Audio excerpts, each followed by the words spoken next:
오늘은 호세아서 강해의 21번째 마지막 시간입니다. 호세아의 마지막 권고와 하나님의 약속, 이런 제목으로 말씀을 전하도록 하겠습니다. 호세아서를 마무리하면서 개인적으로 지금까지 호세아서를 묵상하며 느꼈던 저의 마음을 한 가지 나누려고 합니다. 호세아서를 쭉 읽다가 보니까 제가 호세아서를 딱 마무리할 때 느꼈던 저의 마음은 하나님 아버지의 마음이었습니다. 이스라엘 백성들을 다루시는 하나님의 모습을 통해서 오늘 저와 여러분들, 한없이 부족하고 연약하고 흠이 많은 우리들을 하나님은 포기하지 아니하시고 붙잡아 주시고 끝까지 사랑하신다는 그 마음을 알게 되었습니다. 사랑하는 성도 여러분, 인생에서 힘들고 지칠 때 더 이상 우리 자신의 힘으로 할 수 있는 일이 없어, 여기가 내 인생의 끝이다 라고 생각하는 그때에도 사람들은 그렇게 생각할지 모르겠지만 하나님은 여전히 그 자리에서 우리를 포기하지 않습니다.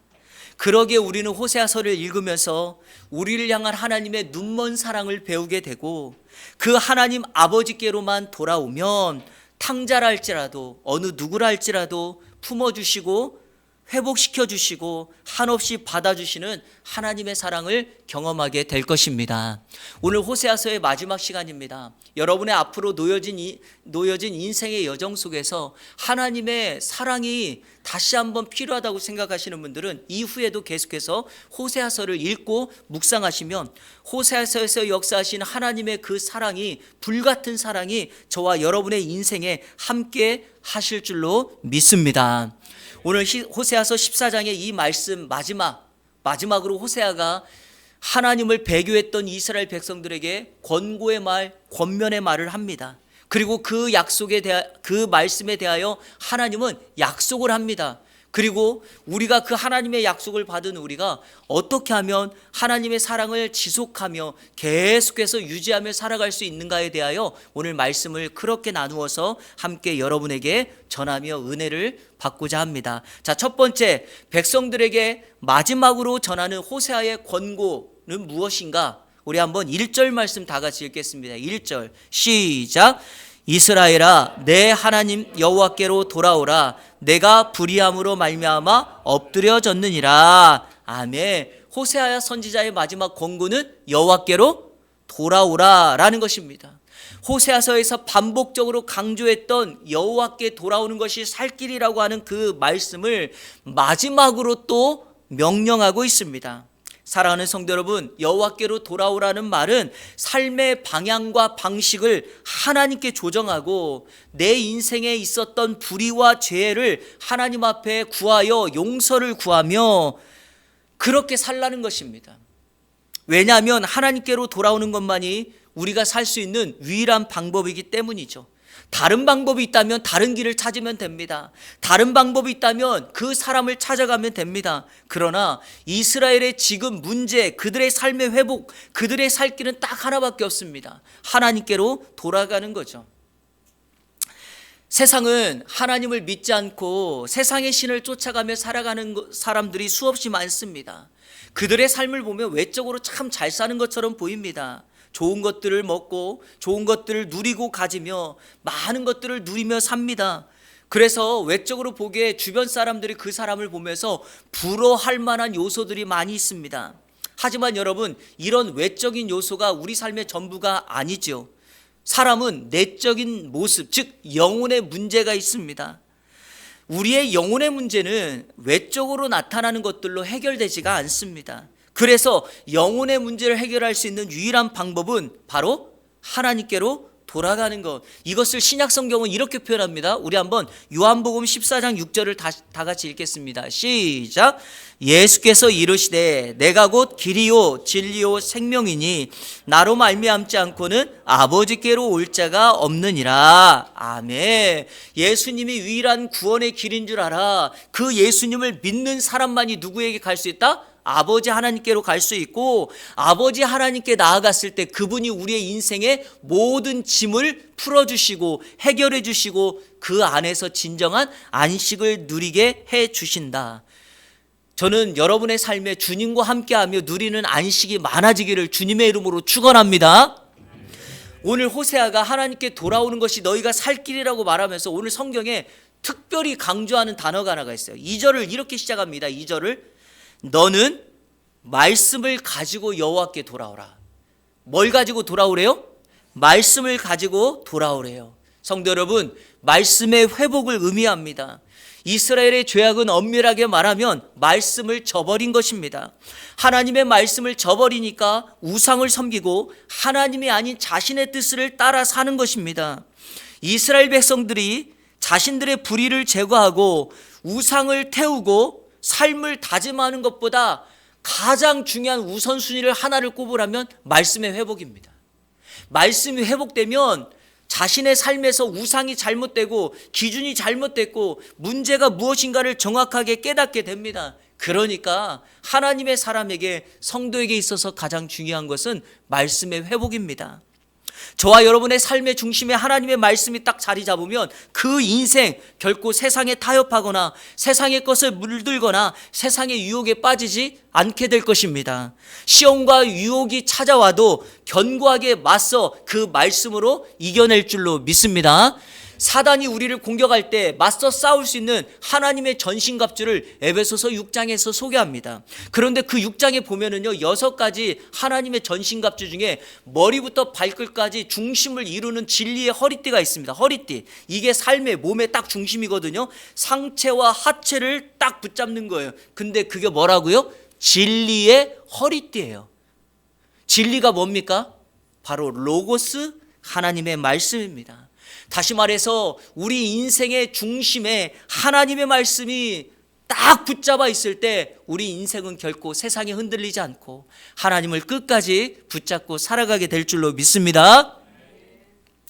2025년 지난 한 해 연말에 미국의 바이블 게이트웨이라고 하는, 여러분 이 바이블 게이트웨이가 어떤 회사냐면 성경 프로그램 있죠? 그거를 만드는 그 회사예요. 이 회사에서 전 세계에서 사람들이 가장 많이 찾아서 읽었던 성경 구절이 뭔가를 조사했어요. 1위부터 100위까지. 그런데 1위부터 5위까지가 시편 말씀이었고 대망의 1위가 혹시 어떤 말씀인 것 같아요? 전 세계 사람들이 가장 많이 찾아서 읽었던 말씀, 시편 23편, 바로 이 말씀이에요. 이 성경 구절에 있어요. 4절 다 같이 한번 읽겠습니다. 시작. 내가 사망의 음침한 골짜기로 다닐지라도 해를 두려워하지 않을 것은 주께서 나와 함께 하심이라. 주의 지팡이와 막대기가 나를 안위하시나이다. 아멘. 여러분, 이 말씀뿐만이 아니라 하나님의 말씀이 여러분의 삶의 중심에 놓여져서 그 말씀이 여러분의 행복, 여러분의 평안, 여러분의 안식을 이끌어가게 되기를 주님의 이름으로 축원합니다. 여러분, 지난 한 주간 하나님 감사합니다 실천하셨어요? 갑자기 소파에 앉았는데 우리 가족들 하나님 감사합니다 했냐고 물어보는 경우도 있고 여러분, 이렇게 해야지 하나님을 기억하게 돼요. 하나님의 말씀을 이번 한 주간 여러분의 삶의 중심에 놓으시기를 축복합니다. 호세아의 마지막 권고는 말씀을 가지고 여호와께 돌아오라는 것입니다. 두 번째, 호세아의 이 마지막 권고에 우리가 순종했을 때 하나님이 주시는 약속이 있어요. 하나님의 약속은 무엇인가? 자, 오늘 말씀을 통하여 그 약속을 좀 나누어서 3가지로 여러분에게 소개합니다. 첫 번째는 하나님의 사랑을 다시 누리게 될 것이에요. 한번 따라 볼까요? 하나님의 사랑을 다시 누리게 될 것이다. 자, 성경 4절 말씀 다 같이 읽겠습니다. 시작. 내가 그들의 반역을 고치고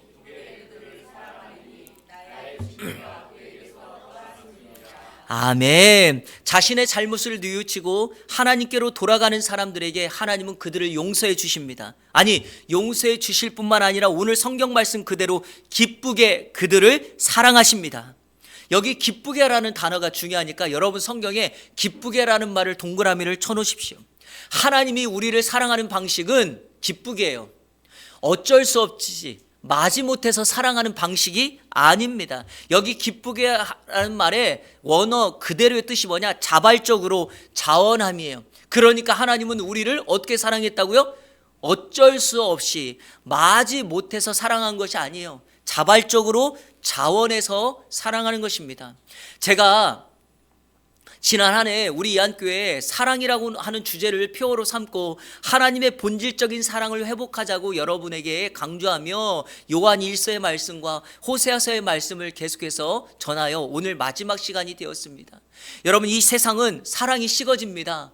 본질적인 사랑이 사라집니다. 조건적인 사랑, 세속적인 사랑, 대안적인 사랑이 그 중심에 와서 진짜 사랑을 대체하고 살아갑니다. 근데 여러분, 그런 사랑의 한계가 뭔지 아십니까?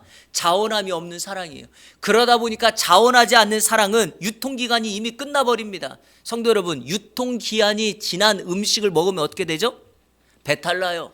마찬가지입니다.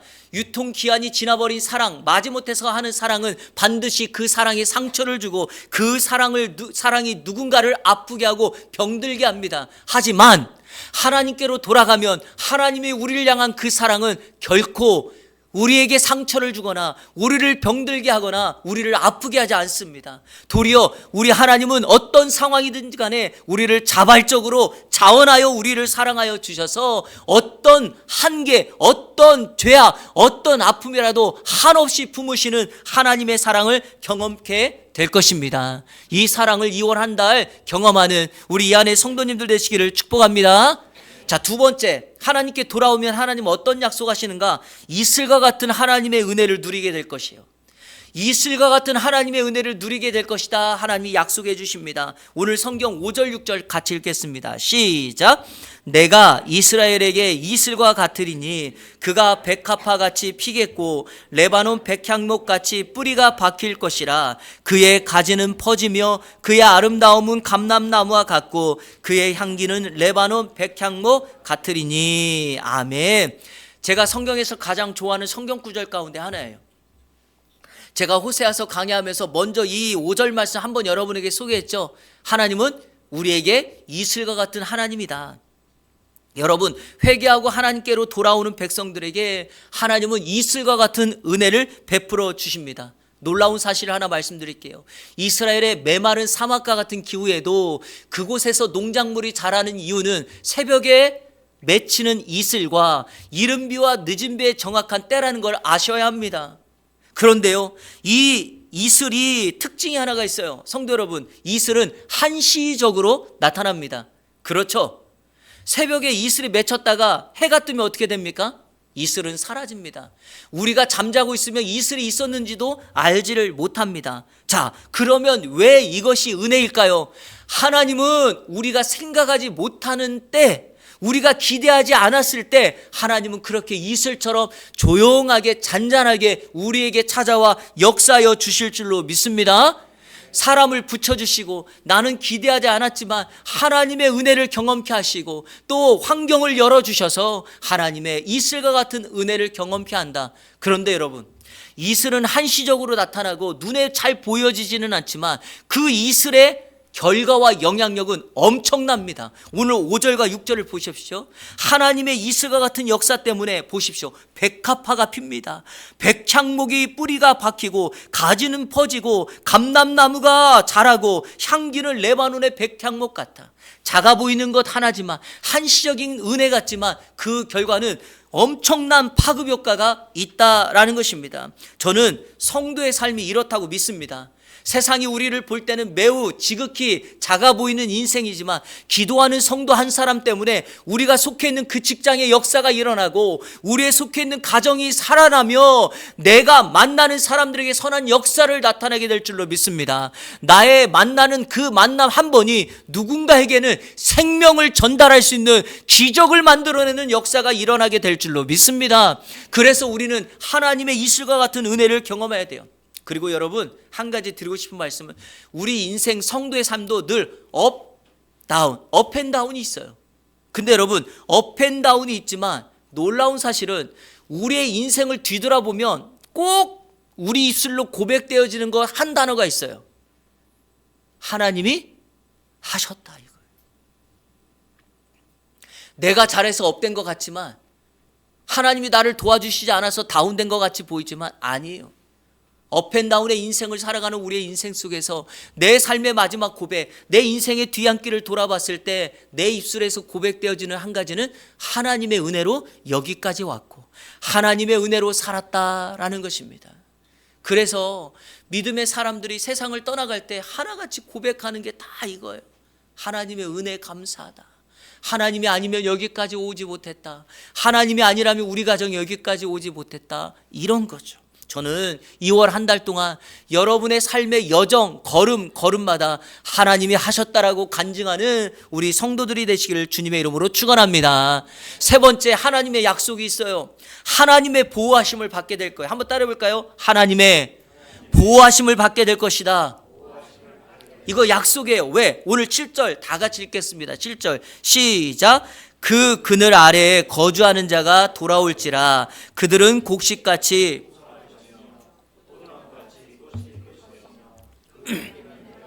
포도주같이 되리라. 아멘. 여기 보니까 이렇게 말하죠. 그 그늘 아래에 거주하는 자가 돌아올지라. 하나님의 그늘 아래에 거주한다. 여러분, 하나님의 그늘 아래, 이것은 성경에 하나님의 날개 아래라는 표현이며 언제나 그늘과 날개는 하나님의 보호하심의 상징입니다. 우리가 그분 품 안에 갔을 때, 그분의 그늘 아래 갔을 때, 그분의 날개 아래 머물 때 성도의 삶은 진정한 안전함을 누리게 될 줄로 믿습니다. 세상에서 가장 큰 팔은 하나님의 표심팔입니다. 하나님의 표심팔 안에 잠길 때 우리는 진정한 안식을 누리게 됩니다. 바다 위에 파도가 칠 때 험한 바람 때문에 배가 제대로 오고 가지도 못하지만 여러분, 하나님 안에 있는 삶은 바다 속과 같아요. 바다 위는 파도가 치지만 바다 속은 잔잔한 것처럼 하나님의 은혜 안에 머물 때, 하나님의 그늘 아래 머물 때 성도의 삶은 진정한 보호와 평안, 안식과 안전을 누리게 될 것입니다. 성도 여러분, 하나님의 안식이 필요합니까? 하나님의 진정한 보호하심과 평안이 필요합니까? 주의 날개 아래로 가십시오. 세상의 권력자나 내 삶의 레저 활동을 통하여 안전을 누린다고 생각하는 그런 것이 아니라 하나님의 은혜의 날개, 기도의 자리, 하나님께 예배하고 찬송하는 자리로 나아가십시오. 슬프고 힘들 때 여러분의 입술 속에서 누군가의 원망보다는 찬송이 나온다면 여러분의 마음을 우리 하나님께서, 성령님께서 지배하시고 반드시 그 환경을 변화시켜 역전시키는 하나님의 은혜가 우리로 하여금 감사를 고백하게 되고 찬송으로 주님 앞에 나아가게 될 줄로 믿습니다. 오늘 우리가 살아가는 이 현대 사회는 현대인들은 참 불안하며 살아갑니다.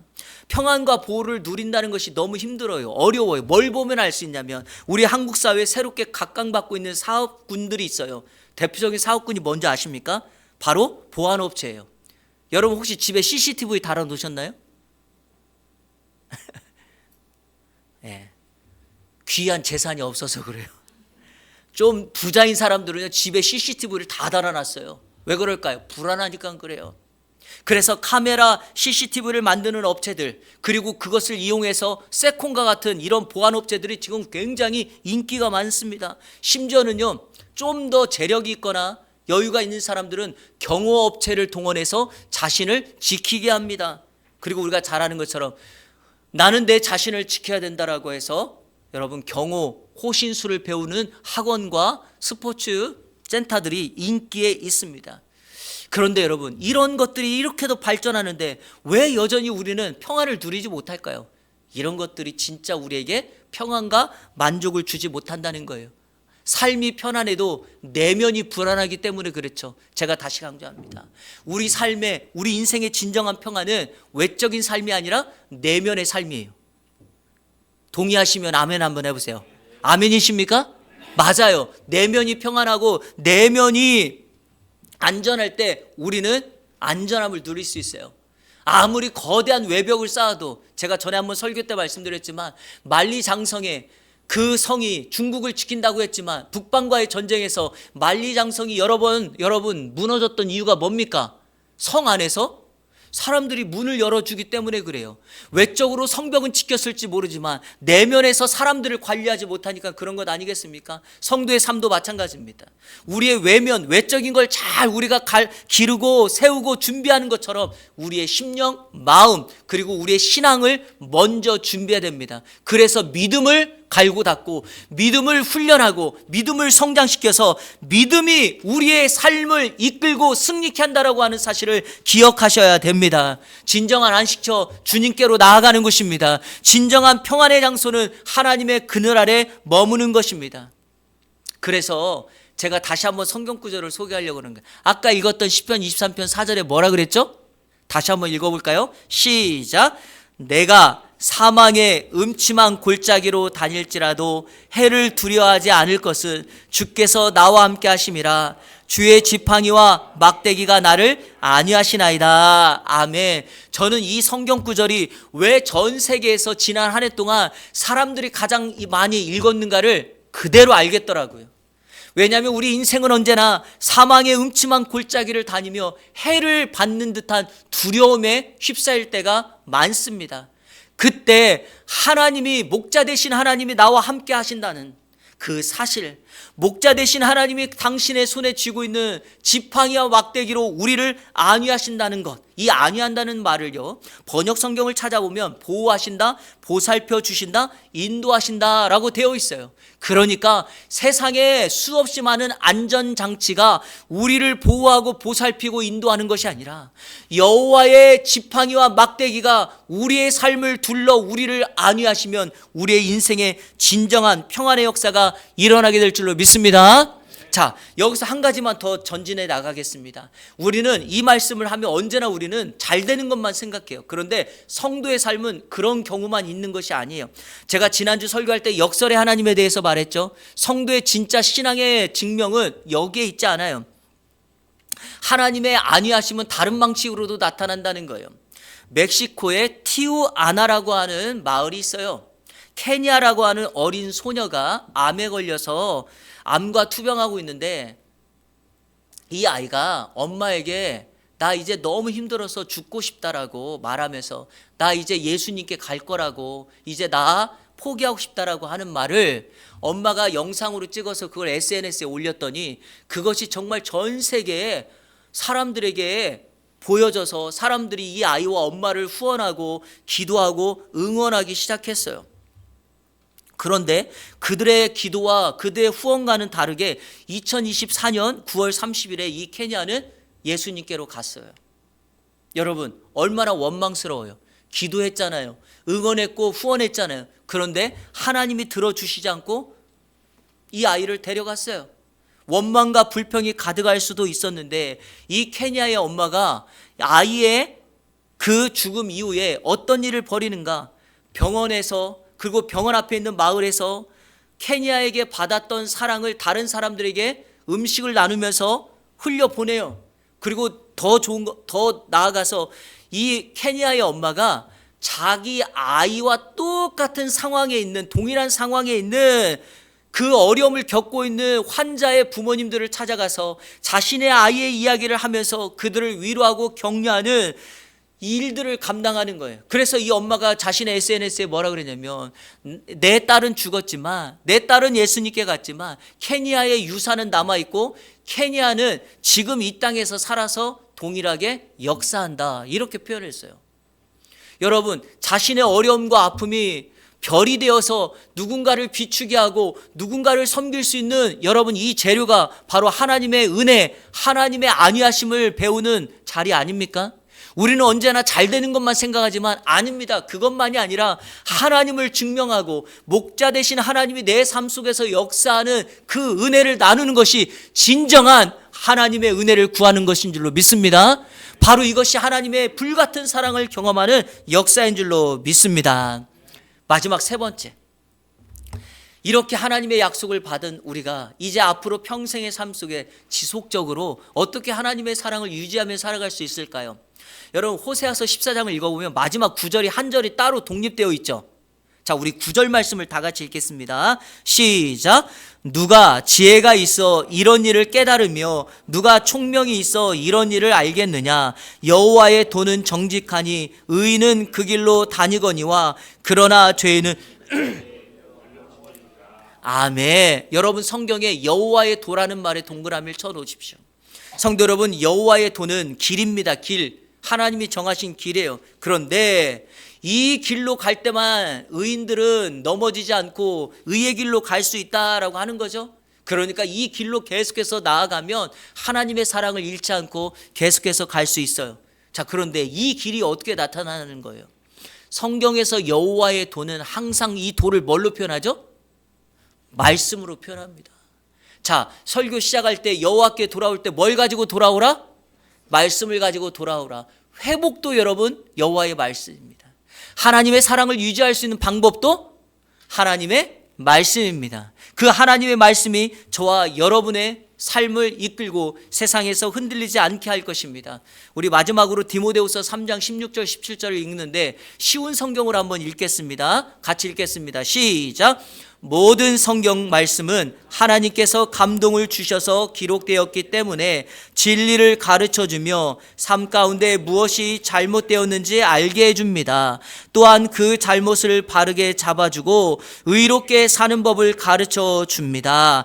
말씀을 통해 하나님을 바르게 섬기는 자로 준비하게 되고 모든 좋은 일을 할 수 있는 사람으로 자라게 됩니다. 아멘. 여러분, 성경의 이 역사와 기능과 능력을 믿습니까?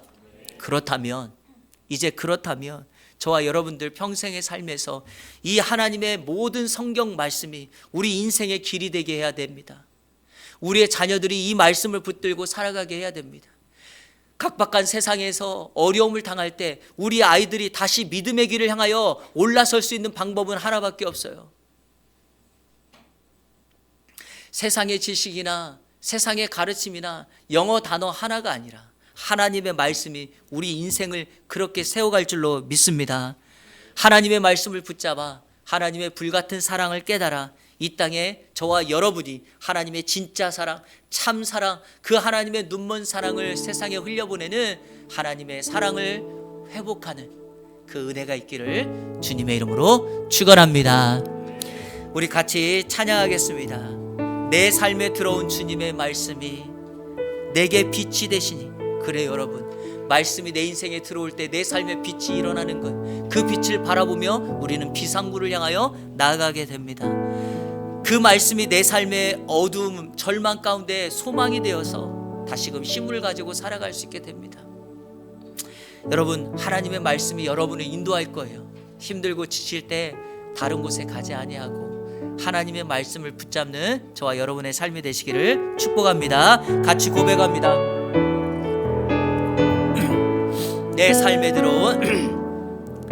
내 삶에 들어온 주님의 말씀이 내게 빛이 되시니 내 삶의 어두운 절망 가운데 소망 보게 하시네. 내 삶에 들어온 주님의 말씀이 나를 인도하시니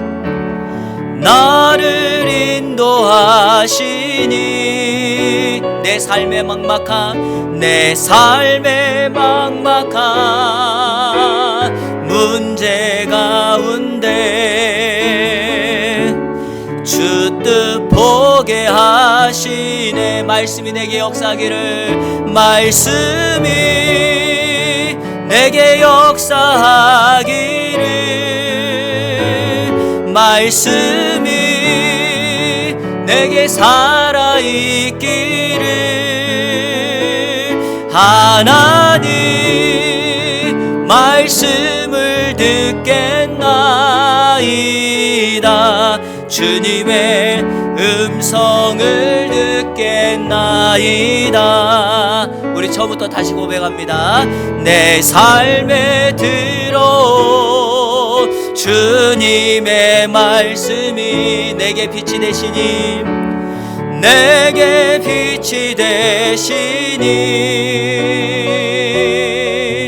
내 삶의 어느 절망 가운데 소망 보게 하시네. 내 삶에 들어온 내 삶에 들어온 주님의 말씀이 나를 인도하시니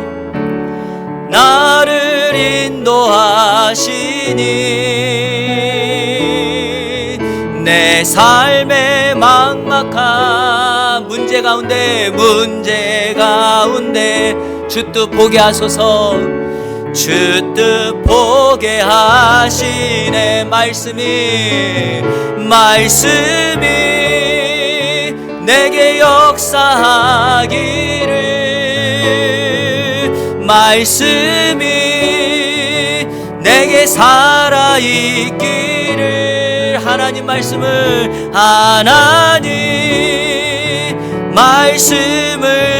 듣겠나이다. 주님의 음성을 듣겠나이다. 나의 길 오직 그가 하시나니, 나의 길 오직 그가 하시나니, 나를 단련하신 후에 내가 정금같이 나오리. 다시 한번 고백합니다. 나의 길 오직 그가 하시나니, 나의 길 오직 그가 하시나니, 나를 단련하신 후에 내가 정금같이 나오리라.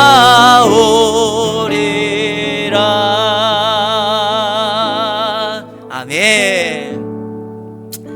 여러분, 가장 좋아하는 성경 구절이 혹시 뭐세요? 다 있으시죠? 저는 대표적으로 욥기서 23장 10절 말씀을 가장 좋아하는 성경 구절로 말할 때마다 말합니다. 바로 이 말씀이죠.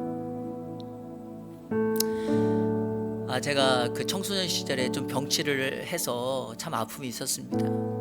지금은 소천하신 저희 할머니께서 저를 옆에서 늘 돌봐주면서 저에게 하셨던 말씀이 있어요.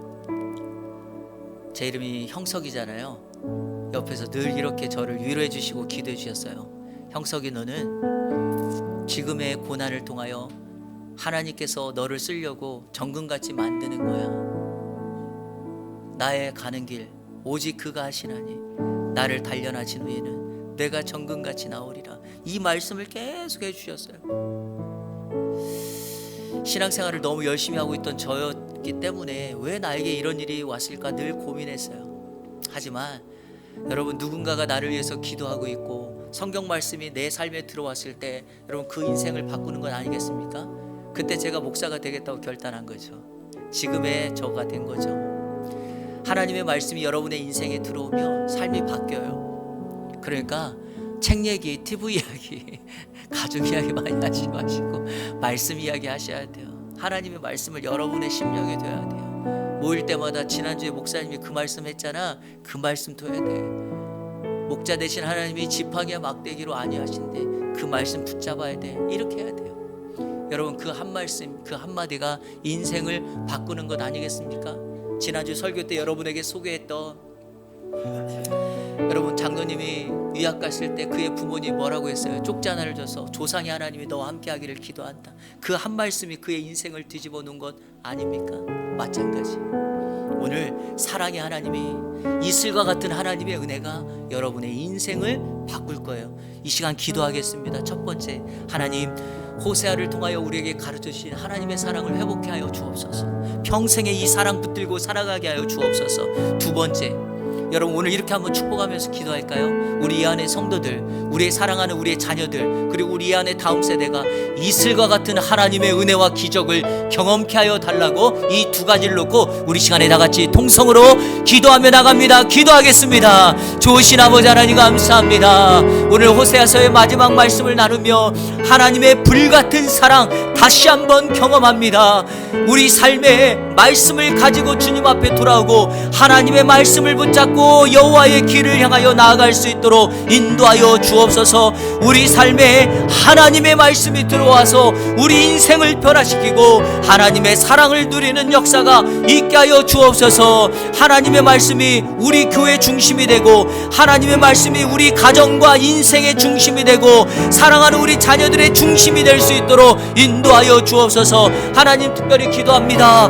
이슬과 같은 하나님의 은혜가 우리 사랑하는 자녀들 가운데, 사랑하는 다음 세대 가운데, 우리 예안교회 가운데 임하게 하여 주옵소서. 눈에 보이지 않는 하나님의 역사심과 하나님의 돌보심과 하나님의 세밀하신 은혜가 오늘 이번 한 달 가운데 임할 수 있도록 인도하여 주시옵소서.